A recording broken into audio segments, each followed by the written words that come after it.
സാധാരണ മല്ലിയേക്കാൾ വളരെ തീക്ഷ്ണമായ രുചിയും മണവുമുള്ളതാണ് ഈ ആഫ്രിക്കൻ കൊറിയാണ്ടർ അഥവാ Mexican coriander, saw tooth coriander എന്നും പറയും. ഈ ചെടി വേറൊരു സ്ഥലത്തുനിന്ന് വേറൊരു ചെറിയ ചെടിച്ചട്ടിയിലാണ് കൊണ്ടുവന്നത്. അപ്പോൾ അത് മണ്ണോടൊക്കെ ഈ ചെടിച്ചട്ടിയിലേക്ക് മാറ്റി നടുക ചെയ്തത്.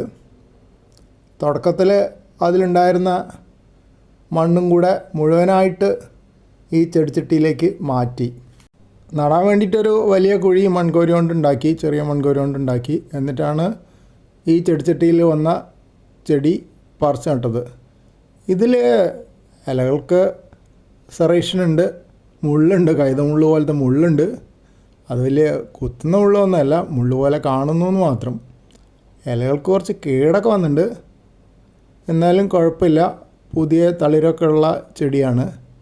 പിന്നെ ശ്രദ്ധിച്ചാൽ അതിലൊരു കുറ്റി കാണാം. അത് ഇൻഫ്ലോറസൻസ് അല്ലെങ്കിൽ പൂക്കുല ഉണ്ടായ ശേഷം പൂക്കുല മുറിച്ച് കളഞ്ഞ കുറ്റിയാണ് കാണുന്നത്. ആ പൂക്കുല അവിടെ നിന്നാൽ പുതിയ തളിര് വരില്ല എന്നാണ് പറയുക. അപ്പോൾ മുറിച്ച് കഴിഞ്ഞിട്ടായിരിക്കണം പുതിയൊരു തളിര് അവിടെ വന്നത് കാണാനും ഉണ്ട്.